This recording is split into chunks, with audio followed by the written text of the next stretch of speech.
쿵, 쿠르르르, 꽝. 2025년 1월 8일 새벽 3시 17분. 로스앤젤레스 팰리세이즈에서 거대한 나무가 쓰러지는 소리가 울려 퍼졌습니다. 시속 160km 센타에나 강풍이 몰아치는 가운데 저는 진돗개 소라와 함께 연기로 자욱한 언덕을 내려가고 있었습니다. 소라야, 이쪽으로, 빨리. 하지만 소라는 제가 가리키는 대피로와 반대 방향을 응시하고 있었어요. 귀를 쫑긋 세우고 온몸에 털을 바짝 세운 채 낮게 으르렁거렸습니다. 진돗개 특유의 경계 자세였죠. 그 순간 저는 깨달았어요. 또 시작되었구나. 안녕하세요. 저는 에밀리 워터슨입니다. 42세, 미국 지질조사소 수석 지질학자이자 한국의 진돗개, 소라와 함께 7년간 전 세계 재난 현장을 누벼온 과학자입니다. 그런데 여러분, 혹시 동물과 의사소통을 해보신 적 있으신가요? 아니, 정확히 말하면 텔레파시로 메시지를 전달하거나 받아본 적 말이에요. 저는 어릴 때부터 조금 특별했습니다. 다른 사람들이 들을 수 없는 것들을 들을 수 있었거든요. 동물들의 감정이나 위험 신호를 어렴풋이 느낄 수 있었어요. 대학에서 지질학 전공, 동물행동학 부전공을 한 이유도 그 때문이었죠. 많은 분들이 궁금해하시는데 저는 동물들과 완전한 대화를 나누는 건 아닙니다. 더 정확히 말하면 그들의 감정과 직감을 이미지나 느낌으로 받아들이는 거예요. 처음엔 저도 믿기 어려웠지만 소라를 만난 후 7년간 함께하며 그 정확성을 확신하게 되었습니다. 하지만 소라만큼 명확하게 메시지를 전달하는 동물은 처음이었어요. 이번이 벌써 세 번째입니다. 2018년 인도네시아 메라피 화산, 2023년 터키 대지진, 그리고 지금 이곳 LA까지. 소라는 언제나 저보다 먼저 알았거든요. 모든 것은 2018년 5월 인도네시아에서 시작되었습니다. 당시 35세였던 저는 메라피 화산의 전조 현상을 연구하기 위해 자카르타 지질조사국에서 파견된 상태였어요. 닥터 에밀리, 인도네시아 정부는 지금까지 장비 관측에만 의존해왔습니다. 하지만 박사님이 제안하신 동물 행동 연구는 솔직히 회의적입니다. 아구스 박사가 45세 정도 되어 보이는 현지 지질학자였는데 처음엔 매우 냉담했어요. 푸투 가이드도 마찬가지였고요. 2004년 인도양 쓰나미 당시 동물들이 보인 이상 행동에 대한 보고서를 읽어보셨나요? 코끼리들이 고지대로 도망가고 개들이 주인을 끌고 언덕으로 올라갔다는. 그건 우연의 일치일 수도 있지 않습니까? 하지만 저는 포기할 수 없었어요. 과학자로서의 직감이 말하고 있었거든요.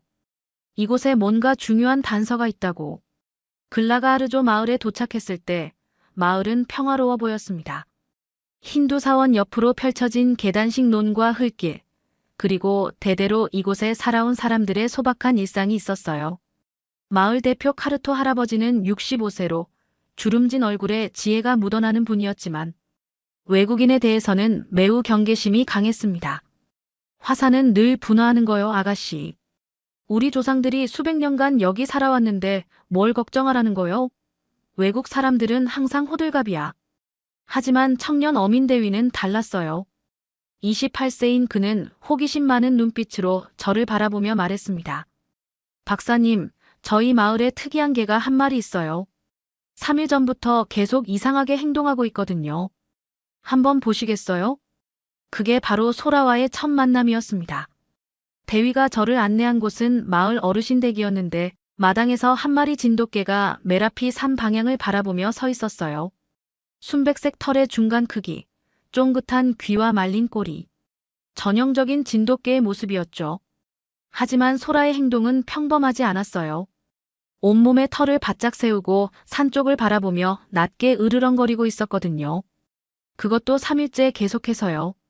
처음 소라를 봤을 때 저는 순간 온몸에 전율이 흘렀습니다.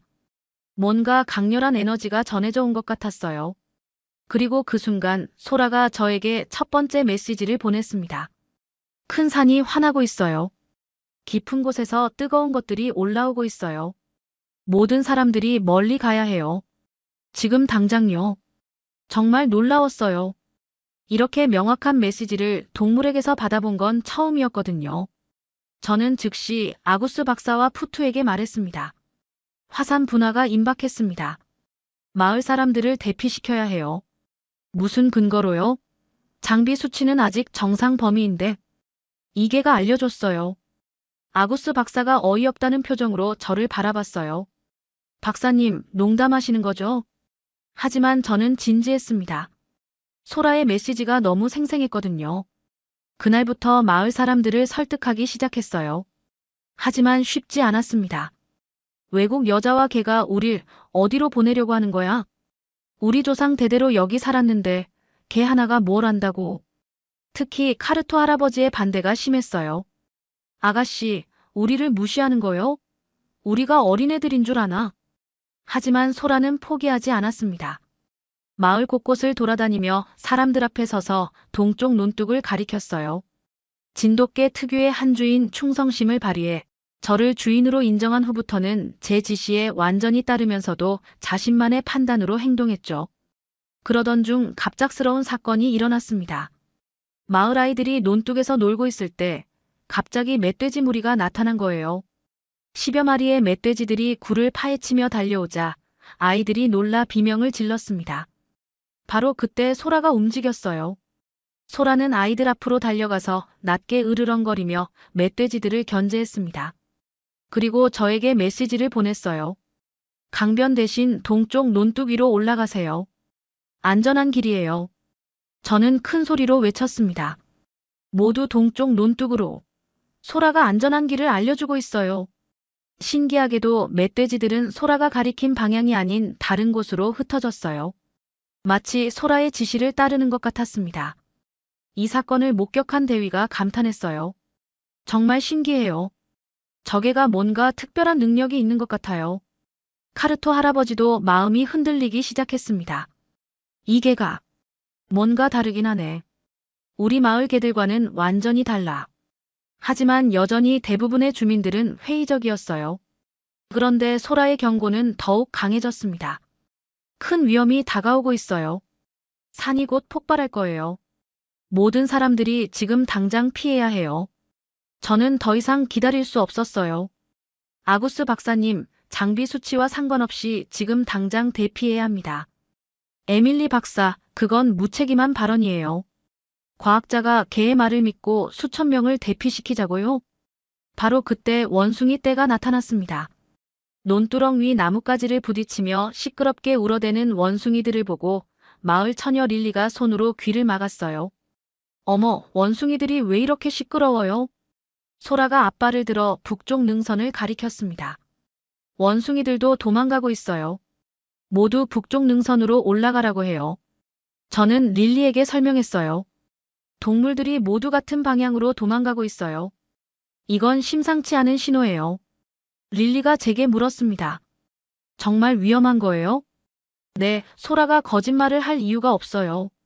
그때 하늘을 올려다본 사람들이 놀라기 시작했어요. 논 위를 맴돌던 새들이 갑자기 동쪽 하늘로 떼지어 이동하고 있었거든요. 소라가 점프하면서 날아가는 방향을 시연했어요. 카르토 할아버지도 마침내 고개를 돌려 소라를 바라봤습니다. 이 개가 정말 뭔가 아는 건가? 소라는 멧돼지, 원숭이, 조류를 차례로 둘러보며 낮게 으르렁거렸어요. 마치 각 동물에게 역할을 분담하는 것 같았습니다. 진돗개의 뛰어난 지능과 리더십이 발휘되는 순간이었죠. 대위와 릴리가 함께 소라의 메시지를 주민들에게 전파하기 시작했어요. 할아버지들, 정말 위험할지도 몰라요. 동물들이 모두 도망가고 있잖아요. 그리고 마침내 소라가 저에게 최종 메시지를 보냈습니다. 지금 당장 산 아래 농로로 이동하세요. 더 이상 기다리면 안 돼요.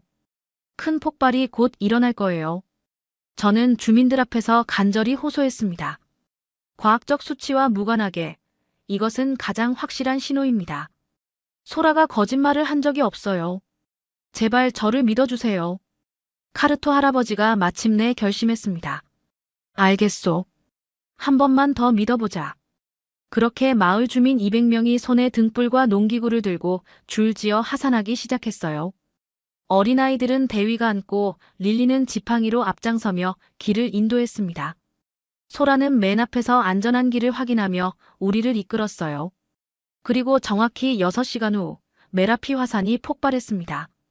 마을이 있던 자리는 화산재와 용암으로 뒤덮였어요. 만약 그때 소라의 경고를 듣지 않았다면 200명 모두 목숨을 잃었을 거예요. 그날 밤 안전한 곳에서 화산 폭발을 지켜보며 저는 깨달았습니다. 과학 장비보다 정확한 자연의 센서를 만났다는 것을요. 카르토 할아버지가 소라를 쓰다듬으며 말했어요. 이게는 정말 특별하구나. 우리 모두의 생명의 은인이야. 그때부터 소라와 저의 인연이 시작되었습니다. 7년이 흘러 저는 미국 지질조사소의 수석 지진학자가 되었고 소라와 함께 여러 재난 현장에서 생명을 구하는 일을 계속해왔습니다. 하지만 모든 것이 순탄하지만은 않았어요. 특히 가족 문제가 가장 컸습니다. 남편 데이비드는 46세 스탠포드대 의대 교수로 제가 재난 현장에 나갈 때마다 극심한 반대를 했어요.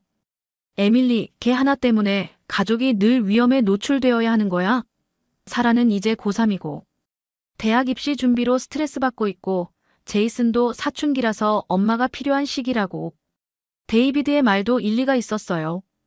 의사로서 논리적이고 현실적인 그는 제가 걔의 직감에 의존하는 것을 이해할 수 없었거든요. 17세 딸 사라는 아버지 편이었어요. 엄마는 걔를 우리보다 더 사랑하는 것 같아.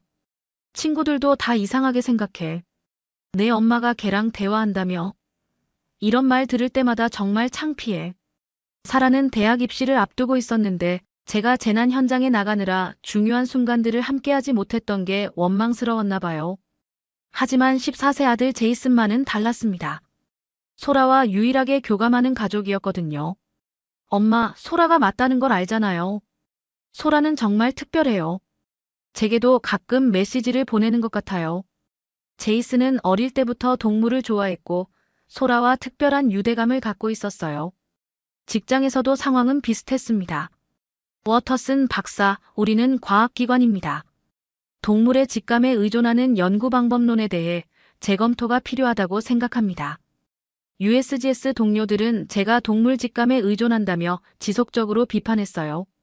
특히 연구비 삭감 압박도 받고 있었습니다. 에밀리, 납세자들에게 어떻게 설명할 거야? 걔한테서 받은 텔레파시로 지진을 예측한다고.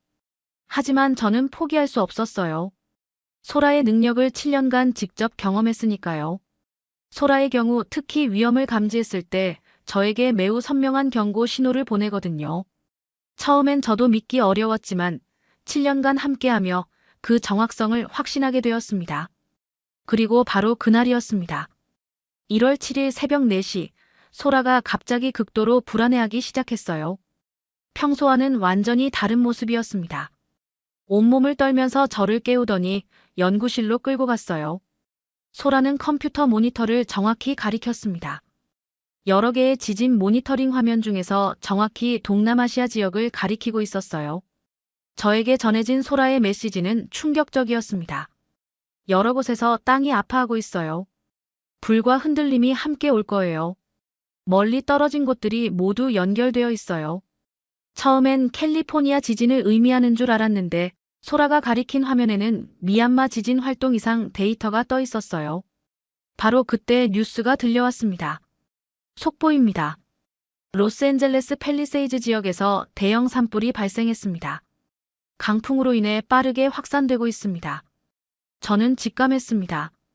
이것들이 연결되어 있다. 소라가 고개를 끄덕였어요. 진돗개 특유의 지능적인 표정으로 제가 이해했다는 것을 확인하는 듯했죠. USGS에서 긴급 지시가 내려왔습니다. 워터슨 박사 LA 산불과 지진 활동 연관성을 조사해 주십시오. 즉시 현장으로 출발하세요. 하지만 가족들의 반대는 극심했습니다. 데이비드가 화를 내며 말했어요. 에밀리, 사라 대학 원서 면접이 이번 주인데 또 떠나려고. 이번엔 정말 안 돼. 가족이 우선이야, 일이 우선이야. 사라도 울먹였습니다. 엄마, 이번엔 정말 너무해. 왜 매번 우릴 버리고 가야 하는 거야?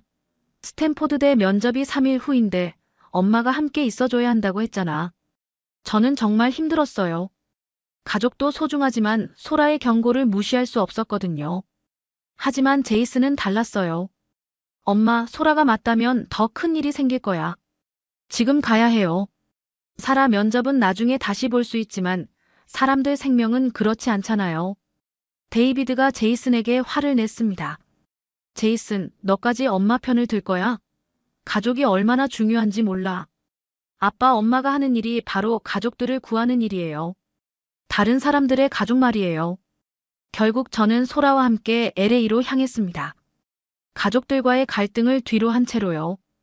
LA에 도착했을 때 상황은 제가 예상했던 것보다 훨씬 심각했습니다.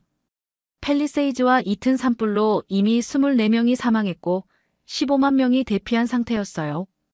연기로 뒤덮인 하늘, 곳곳에서 타오르는 불길, 그리고 끝없이 울려 퍼지는 사이렌 소리.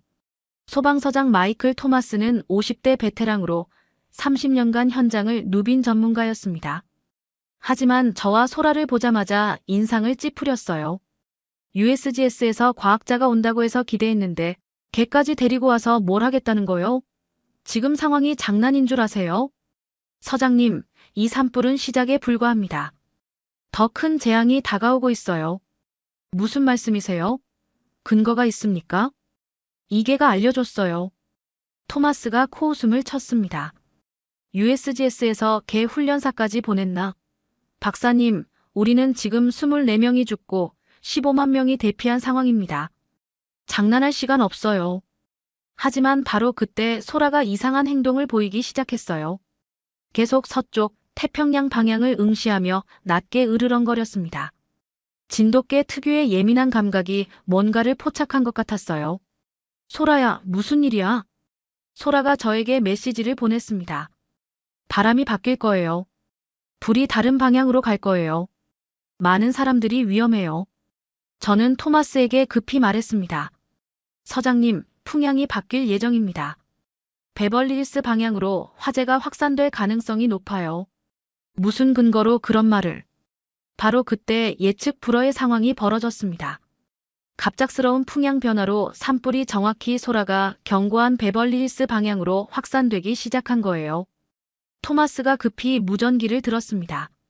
모든 부대, 베벌리힐스 전 지역 긴급 대피령 발동. 즉시 주민 대피 시작. 소라는 이미 30분 전부터 그 방향을 경고하고 있었어요. 토마스가 저를 다시 바라봤습니다. 이번엔 조금 다른 눈빛이었어요. 박사님, 혹시 이계가 정말로? 네, 소라는 특별해요. 7년간 함께하면서 한 번도 틀린 적이 없었거든요. LA 산불이 어느 정도 진정된 3월 말 소라는 또 다른 이상 행동을 보였습니다. 3주 전부터 제 연구실의 동남아시아 지도 앞에서 계속 맴돌았어요. 하루에 몇 시간씩 그 자리에 서서 지도를 응시했습니다. 진돗개의 뛰어난 방향 감각과 귀소성이 발휘되는 순간이었죠. 소라가 저에게 보낸 메시지는 점점 구체적이 되었어요. 큰 땅이 갈라질 거예요. 미얀마라는 곳에서 시작해서 멀리 떨어진 곳까지 흔들릴 거예요. 그리고 정확히 3월 28일 오후 3시 20분, 소라가 예견한 대로 미얀마 사가잉주에서 규모 7.7의 강진이 발생했습니다. 그날 저는 USGS 연구실에서 소라와 함께 있었는데 지진이 발생하기 정확히 10분 전부터 소라가 극도로 불안해하기 시작했어요. 큰 흔들림이 지금 시작돼요. 멀리 있는 사람들도 위험해요. 그리고 뉴스가 터져 나왔습니다. 속보입니다. 미얀마에서 규모 7.7의 강진이 발생했습니다. 진앙은 사가잉 북서쪽 16km 지점이며 진원의 깊이는 10km로 매우 얕습니다. 하지만 더 충격적인 소식이 이어졌어요. 태국 방콕에서도 강진이 감지되었으며 짜뚜짝 지역의 33층 건물이 붕괴되었습니다. 100여 명이 잔해에 매몰된 것으로 추정됩니다. 1000km나 떨어진 방콕에서 건물이 붕괴되다니. 소라의 멀리 떨어진 곳까지 흔들릴 것이라는 경고가 정확히 들어맞은 거예요. 최종 피해 집계는 충격적이었습니다. 미얀마에서만 5,352명이 사망했고 태국에서도 103명이 목숨을 잃었어요.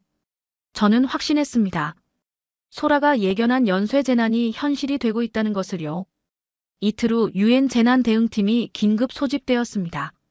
미국, 태국, 인도네시아 합동구조팀이 구성되었고 저와 소라는 동물 행동 전문가로 합류하게 되었어요. 하지만 가족과의 마지막 통화는 더욱 힘들었습니다. 데이비드가 차갑게 말했어요. 에밀리, 이번엔 정말 이혼을 생각해 볼 거야.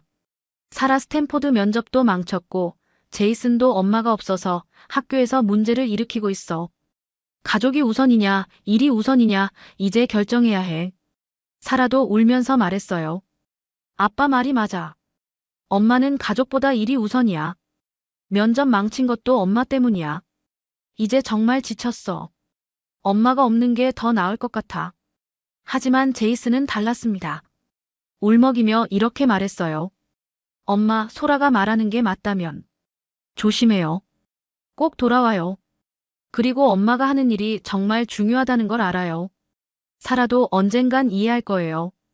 저는 가슴이 아팠지만 소라와 함께 방콕으로 향했습니다. 방콕에 도착했을 때의 현장은 말 그대로 지옥이었습니다. 짜뚜짝의 33층 태국 국가감사원 건물이 완전히 붕괴되어 거대한 잔해 더미가 되어 있었어요. 중국 국유기업 중국철도제식 공정그룹이 시공하던 건물이었는데 지진으로 인해 순식간에 무너져 내린 거죠. 79명이 잔해에 매몰된 상태였고 15명의 생존이 확인되었지만 계속되는 여진 때문에 구조 작업이 매우 위험한 상황이었어요.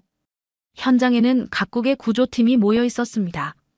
미국, 캐나다, 일본, 한국까지 국제구조팀이 총출동한 상태였어요. 태국 구조대장 소마차이는 45세 베테랑으로 20년간 재난 현장을 누빈 전문가였습니다. 하지만 처음엔 저와 소라를 매우 회의적으로 바라봤어요. 미국에서 걔까지 데리고 와서 뭘 하겠다는 겁니까? 우리가 구조견이 부족해서 그런가요? 소마차이 대장님, 소라는 일반적인 구조견과는 다릅니다. 생존자 탐지뿐만 아니라 위험 예측까지 가능해요.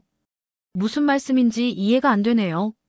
하지만 소라의 능력은 곧 입증되었습니다.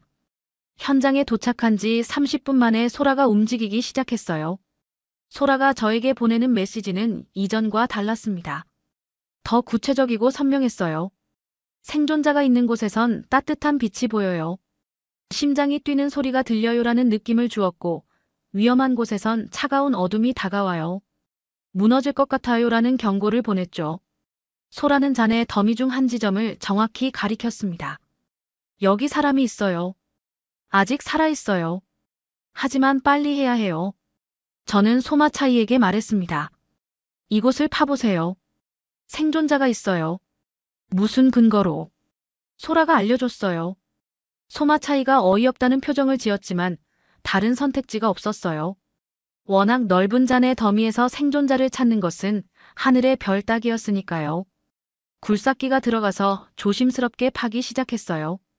30분 후 정확히 소라가 가리킨 지점에서 미얀마 이주 노동자 한 명이 발견되었습니다. 다행히 살아있었어요. 소마차이의 표정이 조금 달라졌습니다. 우연의 일치일 수도. 하지만 소라는 멈추지 않았어요. 두 번째, 세 번째 생존자 위치를 연달아 정확히 지목했습니다. 더 놀라운 것은 소라가 위험 구역까지 정확히 예측한다는 것이었어요. 저쪽은 위험해요. 구조대원들이 들어가면 안 돼요. 30분 후 정확히 그 지점에서 2차 붕괴가 일어났습니다. 만약 구조대원들이 들어갔다면 큰 사고가 날 뻔했어요. 소마차이가 소라를 바라보는 눈빛이 완전히 달라졌습니다. 이건 정말 믿을 수 없네요. 구조작업 3일째, 더 큰 위기가 찾아왔습니다.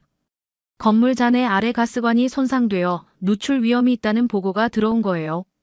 하지만 정확한 위치를 파악하기 어려운 상황이었습니다. 소마차이가 걱정스럽게 말했어요. 박사님, 이곳 어딘가에 생존자가 더 있을 가능성이 높은데 가스 누출 때문에 접근하기 어려워요. 바로 그때 소라가 강렬한 경고 메시지를 보냈습니다. 위험한 냄새가 나요. 폭발할 수 있어요. 모든 사람들이 저쪽에서 멀어져야 해요. 소라는 특정 구역을 가리키며 뒤로 물러서라는 신호를 보냈어요. 소마차이 대장님, 소라가 그쪽으로 절대 가지 말라고 해요. 하지만 박사님, 거기에 생존자가 있을 가능성이 높다고. 아니에요. 소라가 위험하다고 경고하고 있어요. 소마차이가 고민하더니 결국 제 말을 들었어요. 알겠습니다. 일단 그 구역은 접근 금지로 하죠. 30분 후 정확히 소라가 경고한 지점에서 가스 폭발이 일어났습니다. 다행히 구조대원들이 모두 대피한 상태여서 인명피해는 없었지만 만약 그때 들어갔다면 큰 사고가 날 뻔했어요. 소마차이가 소라 앞에 무릎을 꿇었습니다. 소라야, 고마워. 내가 우리 모두를 구했구나. 그리고 저에게 말했어요. 박사님, 이계에게 어떻게 감사 인사를 전해야 할까요? 정말 믿을 수 없는 능력이네요. 소라의 활약이 알려지면서 국제 언론들이 몰려들기 시작했어요. CNN의 크리스티나 앤더슨 기자가 인터뷰를 요청했습니다. 박사님, 정말 개와 텔레파시로 소통하는 게 가능한가요? 정확히 말하면 텔레파시라기보다는 소라의 감정과 직감을 이미지나 느낌으로 받아들이는 거예요. 7년간 함께하면서 그 정확성을 확신하게 되었습니다. 이번 구조 작업에서 소라의 역할은 어땠나요? 소라는 7명의 생존자를 정확히 찾아냈고 위험 구역을 사전에 감지해 구조대원들의 안전도 지켰어요. 특히 미얀마 이주 노동자들 구조에서 탁월한 능력을 발휘했습니다. BBC, NHK, 그리고 한국의 KBS까지 각국 언론들이 소라의 이야기를 다뤘어요. 한국의 진돗개가 구한 방콕의 기적. 이런 제목의 기사들이 전 세계로 퍼져나갔습니다. 구조작업 5일째 되는 날이었습니다. 대부분의 생존자를 구조한 상황에서 마지막 수색 작업이 진행되고 있었어요. 그런데 그날 아침, 소라가 저에게 보낸 메시지는 지금까지 중 가장 강렬하고 절박했습니다. 큰 흔들림이 또 온다. 이번엔 더 클 거예요. 모두 높은 곳으로 지금 당장. 시간이 없어요. 소라의 온몸이 떨리며 방콕 현장의 모든 사람을 고지대로 유도하기 시작했어요. 이런 소라의 모습은 7년간 함께하면서 처음 보는 것이었습니다. 진돗개 특유의 예민한 감각이 뭔가 엄청난 위험을 포착한 것 같았어요. 저는 즉시 소마차이에게 보고했습니다. 대장님, 대규모 여진이 곧 발생할 예정입니다. 모든 인원을 고지대로 대피시켜야 해요. 무슨 말씀이세요? 기상청에선 아무 경보도 발령하지 않았는데요. 소라가 경고하고 있어요. 이번엔 정말 심각해 보여요. 하지만 문제가 있었어요. 과학적 근거가 전혀 없었거든요.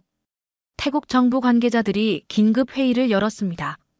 외국인과 개의 말을 믿고 수십만 명을 대피시킬 수 있습니까? 경제적 손실은 어떻게 할 겁니까? 근거도 없이 대피령을 내렸다가 아무 일도 없으면 누가 책임질 겁니까? 국제적 망신이 될 수도 있어요. 회의는 계속 이어졌지만 결론이 나지 않았어요. 그 사이 소라는 더욱 절박하게 경고했습니다. 시간이 없어요. 큰 위험이 다가오고 있어요. 저는 마지막 카드를 꺼냈습니다. 제 경력을 걸겠습니다. 만약 틀리면 USGS에서 물러나고 모든 책임을 지겠습니다. 하지만 제발 소라를 믿어주세요. 소마차이가 저를 바라봤어요. 박사님이 그렇게까지 말씀하신다면 저도 제 경력을 걸겠습니다. 결국 태국 정부가 대피 명령을 내렸습니다. 방콕 시민 여러분, 긴급 대피 명령이 발령되었습니다. 즉시 고지대로 이동해 주시기 바랍니다. 수십만 명의 사람들이 고지대로 이동하기 시작했어요. 교통이 마비되고 혼란이 이어졌지만 모두가 질서정연하게 대피했습니다. 그리고 정확히 소라의 경고 25분 후 규모 6.7의 강진이 발생했습니다. 땅이 크게 흔들리며 건물들이 위험하게 요동쳤어요. 만약 대피하지 않았다면 수천 명의 추가 인명피해가 있었을 거예요. 하지만 소라의 경고 덕분에 추가 인명피해는 단 한 명도 없었습니다. 바로 그 순간 잔해 속에서 마지막 생존자가 발견되었어요. 6살 미얀마 어린이였는데 여진이 일어나기 바로 직전에 구조된 거죠. 어린이가 구조되는 순간 현장에 있던 모든 사람들이 박수를 쳤어요. 소마차이가 소라를 끌어안으며 말했어요. 소라야, 내가 정말 모든 사람을 구했구나. 고마워, 정말 고마워. 국제 언론들이 다시 한번 몰려들었습니다. 한국의 진돗개가 또다시 구한 기적. 동물의 직감이 과학을 앞서다. 방콕을 구한 네 발의 영웅. 이런 헤드라인들이 전 세계 신문 일면을 장식했어요. 일주일 후 샌프란시스코 공항에 도착했을 때 정말 예상치 못한 광경이 펼쳐졌습니다. 데이비드가 큰 꽃다발을 들고 마중 나와 있었어요. 그리고 소라 앞에 무릎을 꿇고 정중히 사과했습니다. 소라야, 정말 미안해. 내가 얼마나 대단한 일을 하는지 몰랐어. 그동안 너를 이해하지 못해서 미안해. 데이비드의 눈에 눈물이 맺혀 있었어요. 에밀리, 나도 미안해. 내가 하는 일이 얼마나 중요한지 이제야 알겠어. CNN 뉴스를 보면서 정말 자랑스러웠어. 사라도 눈물을 흘리며 달려왔어요. 엄마, 정말 미안해. 엄마가 하는 일이 정말 중요한 거였구나. 친구들이 모두 뉴스 보고 놀라더라. 내 엄마 정말 대단하다고 하면서. 이제 정말 자랑스러워. 사라가 소라를 쓰다듬으며 말했어요. 소라야, 고마워. 엄마와 함께 많은 사람들을 구해줘서. 제이슨은 소라를 끌어안으며 말했어요. 소라야, 역시 내가 옳았어. 정말 자랑스러워. 나도 나중에 엄마처럼 동물과 소통하는 과학자가 될 거야. 그 순간 저는 깨달았습니다. 가족을 위험에 빠뜨린 게 아니라 가족과 함께 세상을 구한 거였다는 것을요. 한 달 후 백악관에서 특별 표창식이 열렸습니다. 트럼프 대통령이 직접 소라에게 동물 영웅 메달을 수여했어요. 이 용감한 진돗개는 미국과 전 세계 사람들의 생명을 구했습니다. 소라는 과학과 직감이 어떻게 조화를 이룰 수 있는지 보여준 살아있는 증거입니다. 대통령이 소라의 목에 메달을 걸어주자 소라가 꼬리를 흔들며 기뻐했어요. CNN에서는 1시간짜리 특별 다큐멘터리 더 미러컬 도그 프로미터 코리어를 제작했습니다.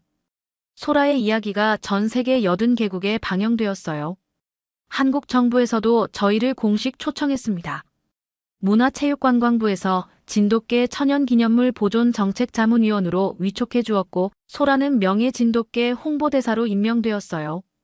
진도군에서 열린 환영식에서 군수님이 말씀하셨어요. 소라는 우리 진돗개의 자랑이며 전 세계의 진돗개의 우수성을 알린 최고의 홍보대사입니다. 이 모든 일을 겪으면서 우리 가족 모두가 새로운 꿈을 갖게 되었어요. 사라는 스탠포드대 면접을 다시 볼 기회를 얻었고 지질학과 지원을 결정했습니다. 엄마처럼 사람들을 도우는 과학자가 되고 싶어요. 소라가 보여준 것처럼 과학과 직감이 함께할 때 더 큰 힘을 발휘할 수 있다는 걸 알겠어요. 제이슨은 소라와 함께 동물 행동학 공부를 시작했어요. 엄마, 저도 동물들과 소통하고 싶어요. 소라가 저에게도 가끔 메시지를 보내는 것 같거든요. 실제로 제이슨은 소라와 특별한 유대감을 갖고 있었어요. 때로는 제가 받지 못하는 소라의 감정을 제이슨이 먼저 알아차리기도 했습니다. 데이비드도 재난의학 연구를 시작했어요. 에밀리 덕분에 재난 현장에서 의료진의 역할이 얼마나 중요한지 깨달았어. 나도 사람들을 구하는 일에 동참하고 싶어. 가장 뜻깊었던 것은 소라가 유엔 재난 조기경보 시스템의 공식 자문견으로 임명된 것이었어요. 유엔 사무총장이 직접 임명장을 수여하며 말했습니다. 소라는 과학과 자연의 지혜가 어떻게 인류를 위해 협력할 수 있는지 보여주었습니다. 앞으로 전 세계 재난 예방과 대응에 큰 도움이 될 것입니다. 이제 소라와 저는 유엔 재난 대응팀의 공식 멤버로서 전 세계 재난 현장을 누비고 있어요. 하지만 이번엔 가족 모두가 함께하는 여행입니다. 7년간 소라와 함께하면서 저는 많은 것을 배웠습니다. 진돗개는 단순히 충성스러운 개가 아니라 뛰어난 지능과 예민한 감각을 가진 특별한 견종이라는 것을요. 소라가 보여준 능력들은 진돗개 고유의 특성에서 나온 것들이었어요.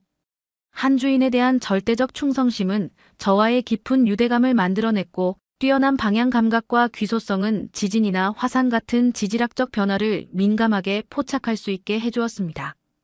또한 진돗개 특유의 예민함과 경계심은 위험 상황을 미리 감지하는 능력으로 발현되었어요. 무엇보다 진돗개의 뛰어난 지능은 복잡한 상황을 이해하고 적절히 대응할 수 있게 해주었습니다. 소라가 저에게 가르쳐준 가장 중요한 것은 과학의 한계를 뛰어넘는 자연의 지혜였습니다. 현대 과학기술이 아무리 발달해도 자연이 보내는 신호를 완벽하게 포착하기는 어려워요. 하지만 동물들은 수만 년간 진화하면서 자연과 소통하는 능력을 갖추었습니다. 소라와의 7년간은 과학과 직감이 대립하는 것이 아니라 서로 보완하며 더 큰 힘을 발휘할 수 있다는 것을 보여주었어요. 제가 과학자로서 갖춘 지식과 분석 능력, 그리고 소라가 가진 자연에 대한 직감적 이해가 결합될 때 비로소 진정한 예측이 가능했던 거죠. 처음 서구 과학계에서 동물의 직감을 말했을 때 많은 사람들이 비웃었어요. 하지만 소라의 연속된 성공은 그런 편견들을 하나씩 무너뜨렸습니다. 이제 세계적으로 코리언 진도 도그소라는 재난 예측의 상징이 되었어요. 한국의 전통견이 세계 과학계에서 인정받는 순간이었습니다. 소라의 이야기는 동양의 전통 지혜와 서구의 현대, 과학이 어떻게 조화를 이룰 수 있는지 보여주는 완벽한 사례가 되었어요. 지금도 소라와 저는 전 세계 재난 현장을 누비고 있습니다. 최근에는 일본 후쿠시마 지역의 지진 모니터링, 이탈리아 베수비오 화산 관측, 그리고 미국 옐로스톤 국립공원의 지열활동 연구에 참여하고 있어요. 소라는 이제 9살이 되었지만 여전히 건강하고 활기차며 예전과 똑같이 예민한 감각을 유지하고 있습니다. 얼마 전에는 제이슨이 소라로부터 첫 번째 메시지를 받았다고 흥분해서 말했어요. 엄마, 소라가 저에게 말했어요. 비가 곧 올 거야 라고요. 그리고 정말로 30분 후에 비가 내리기 시작했습니다. 아마 제이슨도 저와 같은 능력을 갖고 있는 것 같아요. 소라가 새로운 파트너를 찾은 건지도 모르겠습니다. 소라가 저에게 가르쳐 준 것은 서로 다른 종족이라도 마음과 마음으로 소통할 수 있다는 사실이었어요.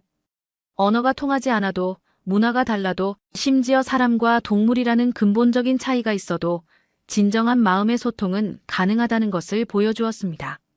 소라는 단순히 제게 재난을 예측해 준 것이 아니라 과학자로서 겸손함을 가르쳐 주었습니다. 아무리 첨단 장비가 있어도 자연의 섬세한 신호를 모두 포착할 수는 없다는 것, 그리고 수천 년간 자연과 함께 살아온 생명체들의 지혜를 존중해야 한다는 것을요. 지금 이 순간에도 전 세계 어딘가에서 동물들이 인간에게 보내는 신호들이 있을 거예요. 하지만 대부분의 사람들이 그 신호를 놓치고 있죠. 진돗개 소라와의 7년간 여정은 저에게 과학의 진정한 의미를 깨닫게 해주었습니다. 과학은 자연을 정복하는 도구가 아니라 자연과 조화를 이루며 더 나은 세상을 만들어가는 지혜라는 것을요. 한국의 전통견 진돗개가 전 세계에 보여준 것은 단순한 동물의 능력이 아니었습니다. 그것은 한국인들이 수천 년간 자연과 함께 살아오며 쌓아온 지혜의 결정체였어요.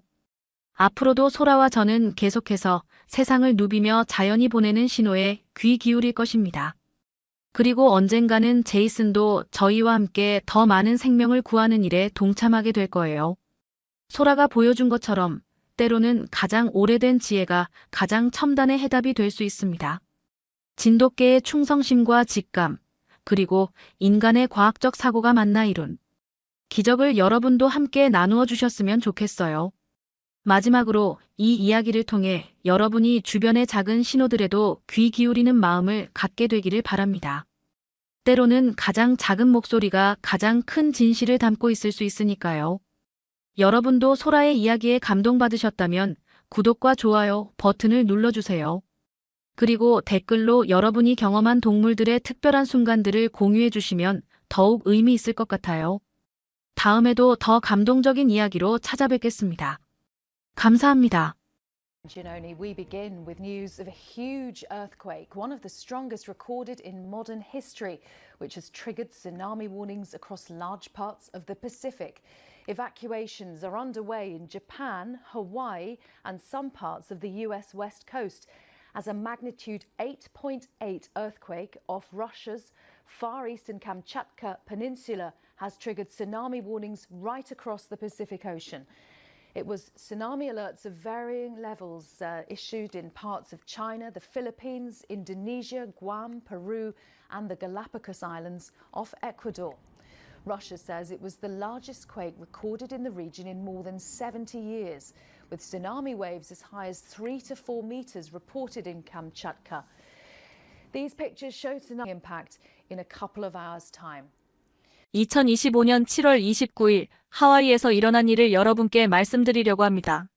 저는 그레타 호프만 하와이 대학교 태평양 쓰나미 연구센터 수석 연구원으로 25년간 일해왔습니다. 제 할아버지가 독일에서 이민 온 독일계 미국인 3세로 어린 시절부터 과학에 매료되어 이 길을 걸어왔죠. 그런데 그날은 제 인생에서 가장 긴 8시간이었어요. 사실 저는 그동안 하와이의 쓰나미 대비 시스템에 대해 상당한 자부심을 가지고 있었습니다. 1960년 칠레 쓰나미 이후 구축된 우리의 경보 시스템, 2004년 인도양 쓰나미 이후 강화된 태평양 전역 모니터링 네트워크. 모든 것이 완벽해 보였거든요. 하지만 그날 현실은 우리의 자만심을 산산조각 냈습니다. 제가 호놀룰루 연구소에서 평상시처럼 태평양 지진 데이터를 분석하고 있던 오후 1시 25분이었습니다. 점심을 먹고 돌아와 커피를 한 모금 마시려던 찰나였죠. 갑자기 모든 모니터가 빨갛게 변했어요. 오 마이 갓. 이건 진짜야. 러시아 캄차카 반도에서 규모 8.8의 초강력 지진이 발생했다는 신호였습니다. 25년 경력에 저도 이런 규모는 처음 봤어요. 심장이 쿵쾅거리기 시작했습니다. 즉시 계산에 들어갔죠. 진원 깊이 20.7km로 얕다. 매우 위험하다. 거리 9,000km. 파속 시속 약 800km. 도달 시간 약 6시간. 예상 파도 높이 1.5에서 3m. 제 손이 키보드 위에서 떨렸습니다. 1960년 칠레 쓰나미가 하와이를 덮쳤을 때와 놀랍도록 유사한 패턴이었거든요.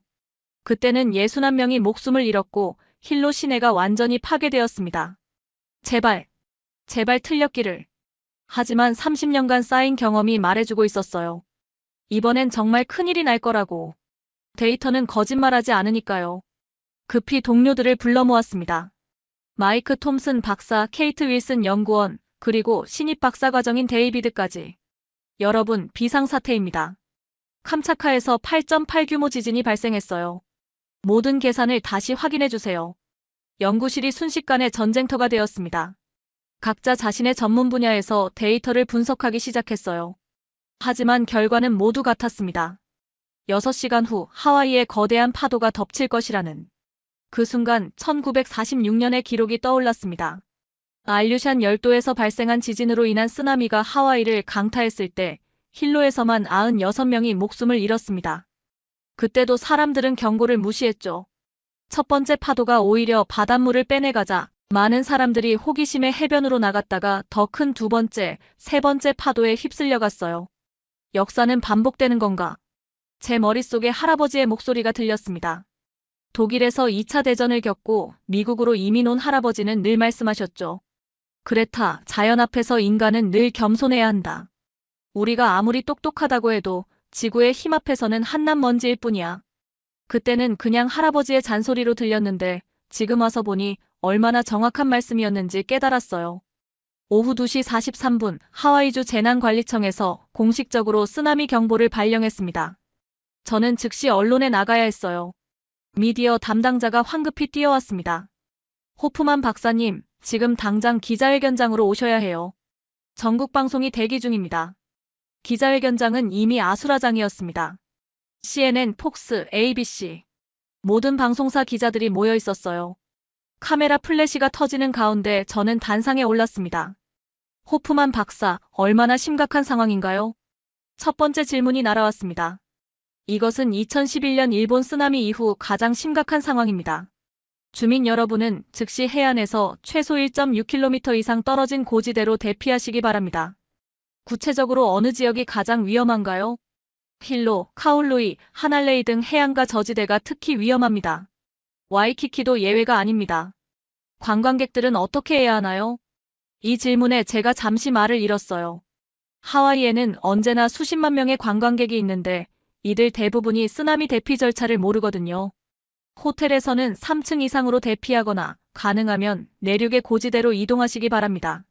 무엇보다 패닉하지 마시고 질서를 지켜주세요. 말을 마치자마자 저는 집으로 달렸어요. 제 가족도 카하라 해변 근처에 살고 있었거든요. 집으로 향하던 오후 3시경 제 휴대폰이 미친 듯이 울렸습니다. 남편 톰으로부터였어요. 그레타, 아이들과 함께 다이아몬드 헤드로 올라가고 있어. 너는 어디야? 지금 가고 있어. 절대 해변 쪽으로 가지 마. 12살 딸 에밀리와 9살 아들 잭이 어떤 기분일지 상상이 되었어요. 아이들은 쓰나미가 뭔지도 정확히 모를 텐데.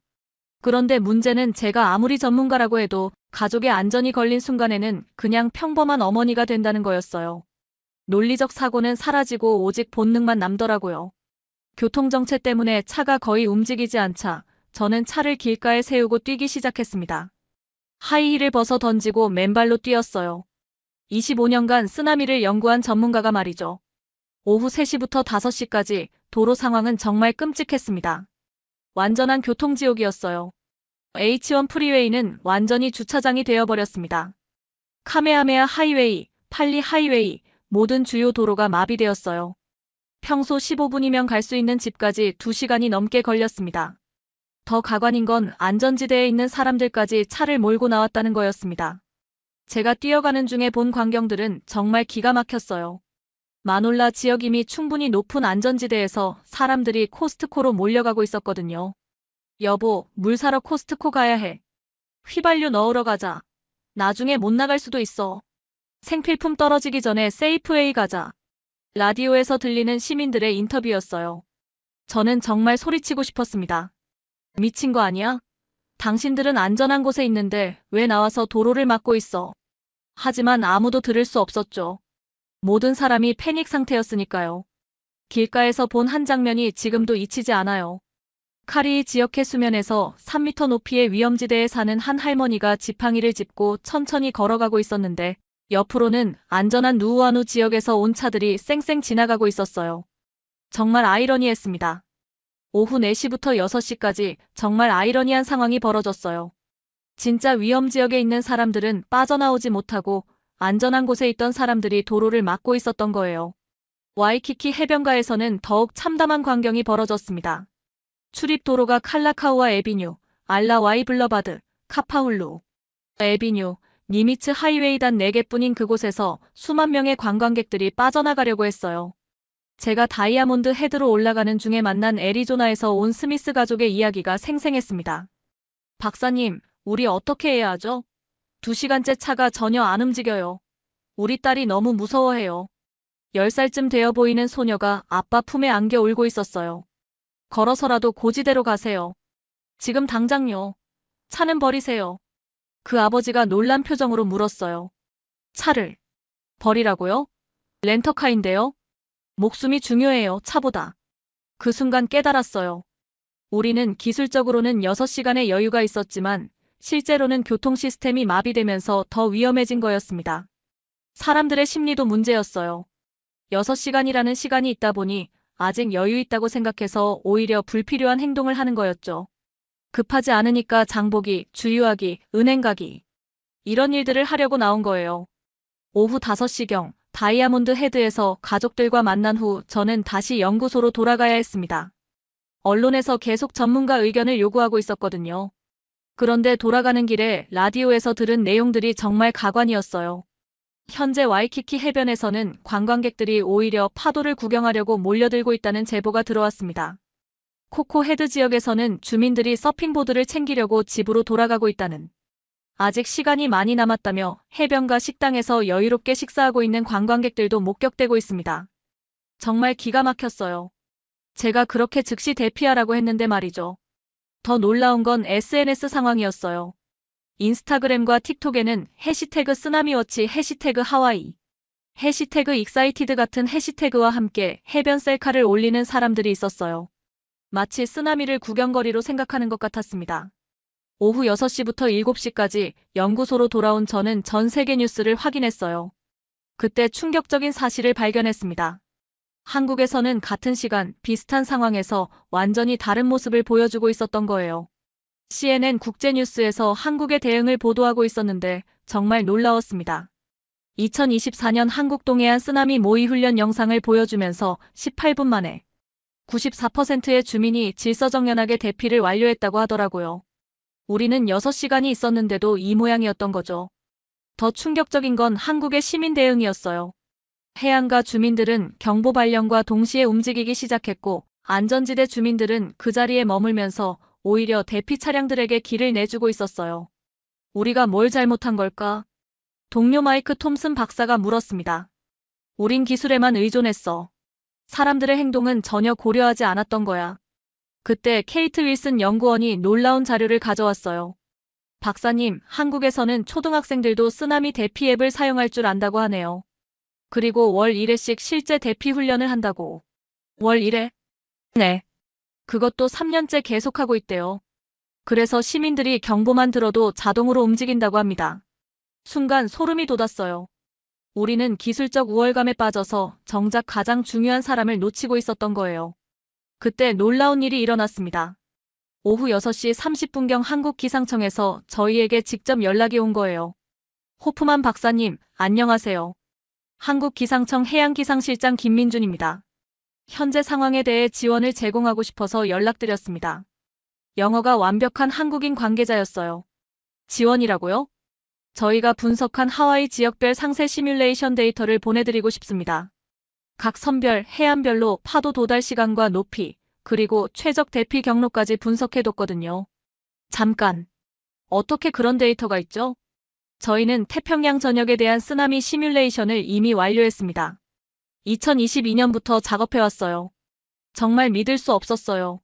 한국이 하와이보다 하와이 쓰나미를 더 정확히 예측하고 있다는 거였으니까요. 지금 당장 보내주실 수 있나요? 이미 보냈습니다. 1시간 전에요. 제가 급히 이메일을 확인해보니 정말 있었어요. 엄청나게 상세한 데이터가. 그런데 이게 참고용 폴더에 자동으로 분류되어 있었던 거예요. 우리 시스템이 한국 데이터를 중요하지 않은 것으로 판단한 거죠. 드디어 그 순간이 왔습니다. 오후 7시 17분, 첫 번째 파도가 카우아이 섬 하날레이에 도달했어요. 모든 연구진이 숨을 죽이고 모니터를 바라봤습니다. 실시간 해안 감시 카메라에 파도가 들어오는 모습이 보였어요. 높이 1.7m. 예상보다 낮네요. 하지만 두 번째, 세 번째가 더 클 수 있어요. 정말 그랬습니다. 20분 후 마우이 카울루이에서는 3.3m의 파도가 관측되었어요. 다행히 대부분의 주민들이 대피한 상태였지만요. 가장 아찔했던 순간은 힐로 지역이었습니다. 베이프론트 로드 근처에서 교통정체에 갇혀있던 차량 20여 대가 간신히 빠져나왔어요. 정말 아슬아슬했죠. 그런데 정말 기적 같았던 건 한국에서 보내준 데이터가 정확히 맞아떨어졌다는 거였어요. 파도 도달 시간, 높이, 모든 게 오차 범위 내에서 정확했습니다. 이거 정말 대단한데? 마이크가 감탄했어요. 한국 데이터가 우리 예측보다 훨씬 정확해. 오후 7시부터 8시까지 쓰나미가 도달하는 동안 정말 감동적인 장면들도 많이 있었어요. 와이키키에서는 한 하와이안 호텔 직원이 독일 관광객 가족을 업고 계단을 올라가는 모습이 목격되었습니다. 그 독일인 할아버지가 거동이 불편해서 제때 대피하지 못했는데 20대 호텔 직원이 자신의 위험을 무릅쓰고 도운 거예요. 힐로에서는 초등학교 선생님이 방과 후 교실에 남아있던 아이들 12명을 모두 안전하게 대피시킨 이야기도 있었고요. 가장 인상 깊었던 건 마우이의 한 노인 커플 이야기였어요. 80대 할머니가 치매로 상황을 이해하지 못해서 집을 떠나려 하지 않았는데 할아버지가 우리 한국 친구들이 기다린다고 거짓말을 해서 함께 대피했다는 거예요. 나중에 안전해진 후 할아버지가 말했답니다. 70년 전 한국전쟁 때 한국에서 근무했었어요. 그때 만난 한국 친구들이 얼마나 끈질기고 꼼꼼한지 알거든요. 한국에서 위험하다고 하면 정말 위험한 거예요. 오후 8시경 동료가 놀라운 자료를 가져왔어요. 그레타, 이것 좀 봐. 한국에서 우리한테 보낸 데이터야. 화면에는 믿을 수 없는 내용이 적혀 있었습니다. 한국은 지진 발생 20분 만에 태평양 전역의 쓰나미 도달 시간과 높이를 정확히 예측했다는 거였어요. 그리고 그들의 AI 시스템이 92% 정확도로 우리 해안 지역별 위험도까지 분석해서 보내왔다는 거죠. 더 놀라운 건 그들의 예측 방식이었어요. 단순히 지진 규모만 보는 게 아니라 해저, 지형, 수심 변화, 해류 패턴, 심지어 각 해안의 지질학적 특성까지 모두 고려한 3D 시뮬레이션이었어요. 어떻게 이런 게 가능하지? 제가 중얼거렸을 때 케이트가 추가 정보를 가져왔어요. 박사님, 더 놀라운 게 있어요. 한국은 2020년부터 전 세계 주요 해안 도시 1200곳의 쓰나미 시뮬레이션을 구축했대요. 하와이도 포함되어 있고요. 우리보다 우리를 더 잘 안다는 소리네. 그런 것 같아요.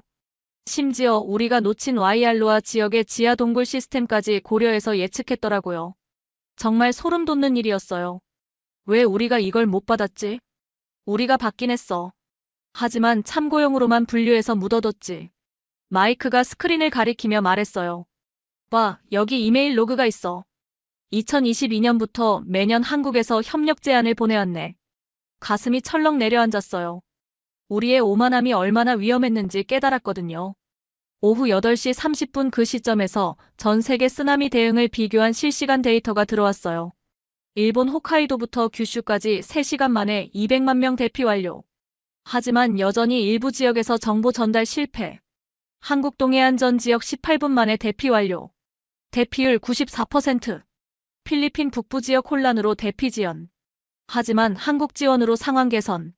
하와이 6시간 경고 시간에도 불구하고 교통마비로 대피 지연. 일부 지역 위험 상황 지속. 숫자로 보니 더욱 충격적이었어요. 우리가 얼마나 뒤처져 있었는지 명확히 보였거든요. 밤 10시 40분 쓰나미 경보가 주의보로 하향 조정되었습니다. 다음 날 오전 8시 59분에 완전히 해제되었고요. 다행히 큰 인명피해는 없었습니다. 하지만 우리가 얻은 교훈은 엄청났어요. 그날 밤 저는 보고서를 쓰기 시작했습니다. 하와이 쓰나미 대응 시스템의 근본적 재검토 필요성. 첫 번째 문제는 과잉 대피였습니다. 안전지대 주민들의 불필요한 이동으로 진짜 위험지역 주민들의 대피가 방해받았던 거예요. 코스트코나 세이프웨이로 몰려간 사람들 때문에 정작 해안가에서 빠져나와야 할 사람들이 길에 갇혔습니다. 두 번째 문제는 소통 부재였어요. 시민들에게 구체적인 행동 지침을 제공하지 못했죠. 단순히 고지대로 대피하라는 말만 했지, 어디가 안전하고 어디가 위험한지, 어떤 경로로 가야 하는지 명확하게 알려주지 못했습니다. 세 번째 문제는 국제협력 무시였어요. 한국 등 선진국의 예측 데이터를 제대로 활용하지 못했습니다. 우리의 오만함이 문제였죠. 사건 3일 후 저는 한국기상청과 화상회의를 했습니다. 정말 충격적이었어요. 호프만 박사님, 저희는 이미 3년 전부터 하와이를 포함한 태평양 전 지역의 쓰나미 시뮬레이션을 완료했습니다. 한국 담당자가 화면에 자료를 띄웠어요. 거기에는 하와이 각 선별, 지역별 상세한 대피 시나리오가 모두 들어있었습니다. 마우이의 라하이나부터 빅아일랜드의 힐로까지, 심지어 관광객들이 많이 가는 해변, 리조트별로도 대피 계획이 세워져 있었어요. 어떻게 이런 게 가능하죠? 저희는 재난을 당하는 것이 아니라 재난을 준비합니다. 그리고 바다에는 국경이 없으니까요. 한국 담당자의 대답에 소름이 돋았어요. 한국은 자기 나라뿐만 아니라 태평양 전체를 지키려고 하고 있었던 거예요. 더 놀라운 건 이들의 접근 방식이었습니다. 박사님, 저희는 AI 시스템으로 예측하지만 가장 중요한 건 사람입니다. 기술은 도구일 뿐이에요. 진짜 중요한 건 시민 한 명 한 명이 어떻게 행동하느냐거든요. 정말 깊은 철학이었어요. 우리는 기술에만 매달렸는데 한국은 기술과 사람을 완벽하게 결합시킨 거였죠. 더 놀라운 사실들을 계속 발견했어요. 한국은 이미 2022년부터 전 세계 3,000여 곳에 긴급구조 송신기를 무료로 설치하고 있었다는 거였습니다. 하와이에도 50여 곳에 설치되어 있었는데 우리가 몰랐던 거예요. 러시아 캄차카의 어부 할아버지가 구조된 바로 그 장비가 우리 해변에도 있었던 거죠. 와이키키 해변, 알라모아나 파크, 힐로베이. 모든 주요 해안가에 작은 송신기들이 조용히 자리 잡고 있었어요. 왜 우리에게 알리지 않았나요? 제가 물었어요. 알렸습니다. 2022년, 2023년, 2024년 3번이나 공식 협력을 제안했는데 답이 없었어요. 한국 담당자가 이메일 기록을 보여줬어요. 정말 있었습니다. 하와이 대학교 총장실, 주정부 재난관리청, 심지어 제 개인 이메일까지 협력 제안서가 와 있었던 거예요. 하지만 우리는 모두 무시했습니다. 작은 아시아 나라에서 뭘 도와준다는 거야? 당시 동료들의 반응이었어요. 얼굴이 화끈거렸습니다. 우리의 오만함이 얼마나 어리석었는지 깨달았거든요. 가장 인상 깊었던 건 한국의 시민 교육 시스템이었어요. 저희는 초등학생부터 쓰나미 대피 훈련을 받습니다. 월 1회씩 3년째 계속하고 있어요. 화면에 나타난 영상이 정말 놀라웠어요. 초등학생들이 스마트폰 앱을 능숙하게 사용해서 개인별 최적 대피 경로를 찾고 질서정연하게 움직이는 모습이었습니다. 아이들도 이렇게 할 수 있다고요? 네. 저희는 재난 대응을 생존 기술로 봅니다. 읽기, 쓰기만큼 기본적인 능력이라고 생각해요. 더 놀라운 건 성인들의 참여율이었어요. 한국에서는 직장인들도 분기별로 재난 대피 훈련을 받는다고 했습니다. 아파트 단지별로도 자체 훈련을 하고요. 그래서 시민들이 경보만 들어도 자동으로 움직이는 거군요. 맞습니다. 훈련이 몸에 배어 있으니까 생각할 필요가 없어요. 조건반사처럼 행동하죠. 한국 시스템을 더 자세히 알아보니 정말 대단했어요. 그들의 AI 시스템은 단순히 파도 높이만 예측하는 게 아니었습니다. 각 지역의 인구 밀도, 교통 상황, 심지어 그날의 날씨와 조수간만까지 고려해서 최적의 대피 시나리오를 실시간으로 만들어내는 거였어요. 예를 들어 하와이의 경우 관광 성수기인지 비수기인지에 따라 대피 계획이 달라집니다. 관광객이 많으면 호텔별로 다른 대피 경로를 제시하고 렌터카 이용자들을 위한 특별 안내도 나가요. 우리는 왜 이런 생각을 못했을까요? 제가 중얼거렸을 때 한국 담당자가 웃으며 말했어요. 박사님, 기술은 사람을 위해 존재합니다. 사람이 기술을 위해 존재하는 게 아니에요. 저희는 늘 사람 먼저 생각해요. 그 과정에서 정말 감동적인 개인 이야기들도 많이 들었어요. 마우이에서 만난 한 일본인 관광객 가족의 이야기가 특히 인상 깊었습니다. 다나카 씨라는 50대 아버지였는데 3살짜리 딸과 아내와 함께 휴가를 보내고 있었대요. 쓰나미 경보가 울렸을 때 정말 무서웠어요. 어디로 가야 할지 몰랐거든요. 그런데 호텔에서 만난 한국인 직원이 도와줬다는 거예요. 그 한국인 직원이 자기 휴대폰으로 우리 가족만을 위한 대피 경로를 짜서 보여줬어요. 3살 아이가 있으니까 계단보다는 경사로가 있는 길로, 그리고 중간중간 쉴 수 있는 곳까지 표시해서요. 그 한국인 직원은 자신도 대피해야 하는 상황에서 외국인 관광객들을 일일이 도와줬다고 해요. 자기 안전보다 다른 사람을 먼저 생각한 거죠. 이 모든 일을 겪고 나서 저는 깨달았습니다. 우리가 배운 가장 중요한 교훈은 이것입니다. 기술만으로는 부족하다는 것, 그리고 진정한 리더십은 자랑하지 않는다는 것입니다. 한국은 우리를 구했습니다. 하지만 그들은 한 번도 그 사실을 자랑하지 않았어요. 그저 조용히, 묵묵히 사람들을 지켜왔을 뿐입니다. 지금 저는 하와이 대학교와 한국 기상청 간의 공식 협력 협정을 추진하고 있습니다. 한국의 AI 예측 시스템을 실시간으로 받아보고 그들의 시민 교육 모델도 도입할 계획입니다. 더 중요한 건 우리의 인식이 바뀌었다는 거예요. 이제 우리는 한국을 단순한 아시아의 작은 나라가 아니라 세계를 조용히 지켜주는 진정한 파트너로 보고 있습니다. 벌써 몇 가지 변화가 시작되었어요. 하와이 주정부는 한국형 재난 대응 앱 도입을 결정했습니다. 각 개인의 위치와 상황에 맞는 맞춤형 대피 안내를 제공하는 시스템이에요. 또한 모든 호텔과 리조트에서는 체크인할 때 의무적으로 쓰나미 대피 교육을 받도록 했어요. 3분짜리 간단한 영상이지만 생명을 구할 수 있는 소중한 정보들이 들어있죠. 학교에서도 변화가 시작됐어요. 이제 하와이 모든 초중고등학교에서 월 1회 실제 대피 훈련을 실시합니다. 한국처럼 말이에요. 가장 인상 깊었던 건 시민들의 반응이었어요. 우리도 이제 한국처럼 재난을 준비하는 사람들이 되어야 해요. 한 주민이 저에게 말했어요. 정말 의식이 바뀌고 있었습니다. 우리의 사례가 전 세계적으로 주목받기 시작했어요. 캘리포니아에서는 하와이 모델을 참고해서 자체 쓰나미 대응 시스템을 개선하고 있고, 일본에서도 한국과의 협력을 강화하고 있다고 들었어요. 특히 필리핀과 인도네시아 같은 태평양 도서국가들이 한국에 도움을 요청했다는 소식도 들렸어요. 한국의 조용한 기술 외교가 전 세계로 퍼져나가고 있는 거죠. 25년간 이 분야에서 일하면서 저는 늘 미국과 일본의 기술이 최고라고 생각했어요. 그런데 정말 멍청했죠. 진짜 중요한 건 기술의 수준이 아니라 그 기술을 어떻게 사람들을 위해 사용하느냐였던 거예요. 한국은 그걸 완벽하게 이해하고 있었습니다. 기술은 사람을 구하기 위해 존재한다. 이게 한국 시스템의 핵심 철학이었어요. 우리는 기술 자체에 매몰되어 있었는데 한국은 기술을 통해 사람을 구하는 것에 집중했던 거죠. 이제 우리는 새로운 하와이를 만들어가고 있어요. 더 이상 쓰나미를 두려워만 하는 게 아니라 쓰나미에 대비하는 하와이가 되었습니다. 한국이 보여준 것처럼 재난을 당하는 게 아니라 재난을 준비하는 곳이 되려고 해요. 무엇보다 중요한 건 마음가짐의 변화예요. 이제 우리는 혼자가 아니라는 걸 알게 되었습니다. 태평양 건너편에는 조용히 우리를 지켜주는 사람들이 있고 우리도 그런 사람들이 되어야 한다는 책임감을 느끼고 있어요. 지금 제 연구실 벽에는 한국어로 쓰인 문구를 걸 예정입니다. 바다에는 국경이 없고 생명에는 국적이 없다. 2025년 7월 29일 하와이가 배운 가장 소중한 교훈입니다. 우리는 더 이상 혼자가 아니에요. 태평양 건너편에는 조용히 우리를 지켜주는 사람들이 있고 우리도 이제 그런 사람들이 되어야 합니다. 그날의 8시간은 하와이 역사상 가장 긴 8시간이었지만 동시에 우리를 더 나은 사람들로 만들어준 8시간이기도 했어요.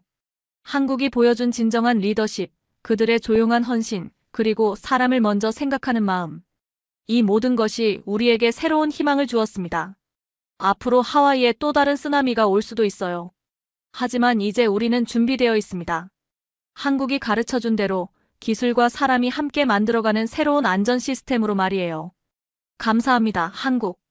당신들이 보여준 진정한 리더십을 우리는 평생 잊지 않을 거예요. 그리고 우리도 이제 다른 누군가를 조용히 지켜주는 그런 사람들이 되겠습니다. 저는 그레타 호프만 하와이 대학교 태평양 쓰나미 연구센터에서 2025년 7월 31일 호놀룰루에서 이 이야기를 전합니다. 감동 맛집 구독자 여러분, 오늘의 사연 어떠셨나요? 다음 이야기로 찾아뵙겠습니다. 구독과 좋아요 잊지 마세요.